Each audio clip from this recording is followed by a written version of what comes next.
Me acuso, Padre. Ave María Purísima. Me acuso, Padre, de ser periodista. Desde hace meses me viene persiguiendo esta idea. Un día debo arrodillarme en un confesionario y decir esas 8 palabras. Y si lo retraso es porque dudo de que un confesor pueda llegar a entender el espesor de ese pecado si no ha sufrido, como yo, a diario, las contradicciones de esta profesión. ¿No estaremos, me pregunto, contribuyendo decisivamente los periodistas a ensuciar y ennegrecer el mundo?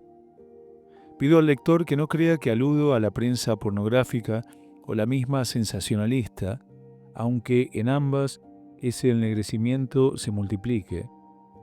Hablo de los periódicos y de los periodistas que llamamos normales, que por exigencia de su profesión, para cumplir lo que su profesión les exige, tienden a diario a agredir los nervios de la humanidad. Supongo que nadie va a negarme que vivimos en un mundo excepcionalmente tenso, ácido, avinagrado. 8 de cada 10 personas con las que conversas terminan diciendo ¿a dónde vamos a parar? ¿O qué mundo es este en el que vivimos? Conozco cientos de personas que dudan del sentido de la vida humana, que no pueden evitar volverse contra Dios, que habría hecho o permitido esta humanidad de violencia, agresión y zancadillas. Y me pregunto si no estaremos siendo decisivos los periodistas en este colectivo avinagramiento de la humanidad, si no vivimos entregados a falsificar la realidad del mundo precisamente porque hemos elevado a norma lo novedoso, lo llamativo, lo golpeante, lo excepcional. Decimos que es noticia un hombre que muerde a un perro, y jamás hablamos de esos 1.000 millones de humanos que todos los días sacan cariñosamente a pasear a sus perros. Es noticia el asesino y no la madre que ama, cuando sabemos que hay 1 millón de madres entregadas por cada asesino. Contamos la historia del atracador, pero no la del sabio o la del padre anormal que golpea a su hijo, mas no la de aquel que se dedica 12 horas diarias a encontrar alimentos para los suyos. Y como resulta que nos hemos convertido en invasores, como acaparamos al menos el 80% de los conocimientos que el hombre medio tiene, que vive mucho más de nosotros que de los libros o de sus propios pensamientos, henos aquí convertidos en filtros de permanente amargura, en destiladeros de tensión en las almas, en deformadores sistemáticos de la visión que del mundo tienen muchos contemporáneos. No es, quede claro esto, que seamos malas personas uno por uno, es que las normas de nuestra profesión nos convierten casi inevitablemente en ennegrecedores de oficio. Me temo que estemos pasando de un mundo informado a un mundo súper archi requete informado. Decimos a veces que somos el cuarto poder, y es probable que no lo seamos en la política o en economía, pero en las conciencias somos el primero. Y el problema se agrava dadas las circunstancias de nuestro trabajo, porque resulta que los periódicos son mucho peores que los periodistas, y que nosotros volcamos casi siempre en nuestros artículos lo peor de nosotros mismos, al juntarse en nuestras plumas esos dos monstruos que son las prisas y la necesidad de triunfar. La primera es de siempre, la segunda es una fiera de última hora. Vivimos en una prensa que tiene la competencia como primera norma. No importa en ella hacer buenos periódicos, importa hacer diarios que la gente lea y discuta. No se valora demasiado el escribir bien, lo que sirve es escribir agresivamente. En un periodista de hoy cuentan mucho más los espolones que la pluma. Hay que llamar la atención a toda costa, hay que conseguir ser distintos y no buenos, llamativos y no hondos. Hemos renunciado ya a pasar a las páginas de la historia literaria. Consigamos al menos entrar en el libro urgente de la actualidad y de los chismorreos. Y detrás viene la prisa. Si los lectores supieran en qué condiciones escribimos, nadie nos leería. Hace tiempo que aprendí en los periódicos que aquí lo importante no es tener muchas cosas que decir, ni siquiera el decirlas bien. Lo único que cuenta es decirlas antes que los demás, ganar al contrincante por la mano, opinar hoy entre lo divino y lo humano, aunque nada sepamos de lo uno ni de lo otro.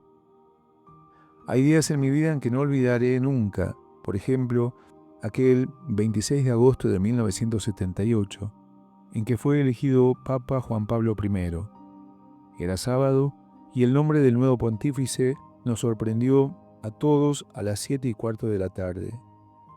Ni yo ni mis compañeros sabíamos apenas nada de Monseñor Luciani, y la nota oficial que emitió el Vaticano no incluía otra cosa que 4 datos genéricamente piadosos. Llamé al periódico.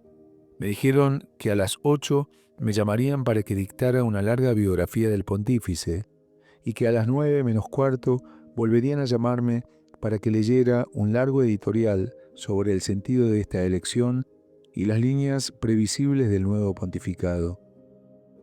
Recuerdo que grité por el teléfono, pero ¿se han creído que soy Dios o una máquina? ¿Cómo pueden esperar 9 folios en 1 hora y media? Me respondieron que era sábado, que la primera edición se cerraba a las 9, que no podían salir sin esa crónica y ese editorial. Colgué el teléfono, apreté los ojos y me clavé las uñas en las manos. Me senté en la máquina, vomité las pocas cosas que del nuevo Papa sabía, mientras crecía en mi alma el más espantoso complejo de bufón. Pensaba, mañana 200.000 personas leerán estos comentarios míos como si fueran la Biblia, porque encima me creen, me aprecian, asumirán como dogma estas frases genéricas que estoy escribiendo. Yo hubiera debido decir: no tengo materiales suficientes, no conozco lo bastante a este Papa para informar, y menos para opinar sobre él. Pero, ¿qué lector hubiera entendido que yo lo citase para el periódico de mañana? Escribí mis 9 folios, los grité al teléfono y a las 9 de la noche, agotado y odiándome, crucé las calles de media Roma tratándome de serenarme, de reconquistar la paz conmigo mismo, mientras el bufón me crecía y me crecía en el alma. Todo periodista honesto lo sabe. Cuanto más importante es la noticia, más precipitadamente debe ser tratada. Cuanto más hondo es lo que tienes que contar, menos tiempo tienes para reflexionar. La gente debería leernos con 700 lupas, desconfiando de cada uno de nuestros adjetivos, y asombrosamente todos hablan mal de los periódicos y de la televisión, pero todos se alimentan de los unos y la otra. Hace siglo y medio intuyó todo esto con palabras proféticas Kierkegaard, al asegurar que los periódicos son el sofisma más funesto que haya aparecido, porque veía que en el futuro iban a concederles los altavoces del mundo a quienes menos los merecían. Contaba él que era como si en una nave hubiera un solo megáfono y de él se hubiera apoderado el pinche de la cocina. La conclusión es que todos los altísimos pensamientos del pinche de cocina, pon manteca a la espinaca, hoy hace buen tiempo, quién sabe si algo anda mal por allí, se oirían por toda la nave, mientras que el pobre capitán gritaría inútilmente, aunque tuviera cosas mucho más importantes que decir. Al final, el mismo capitán tendría que mendigarle al pinche de cocina que transmitiera sus instrucciones, pero aún éstas se transmitirían alteradas por la estupidez del mozo. Al final, el pinche de cocina se apoderaría de la dirección de la nave. Terrible profecía que vemos a diario realizada. Hasta los grandes escritores y filósofos mendigan hoy un sitio en nuestras páginas si quieren existir. Hasta se rebajan al lenguaje periodístico y tratan de llamar la atención. Hemos pues aquí reyes de lo superficial y lo ácido, dirigiendo un mundo que desconocemos, contagiando a los humanos nuestro culto a lo raro, obligándoles a creer que el mundo abunda en hombres que muerden a sus perros, ayudándoles a levantar los puños contra un cielo que habría creado mal las cosas y consiguiendo que el hombre no vea jamás los ríos de amor y de ternura que cruzan por el mundo.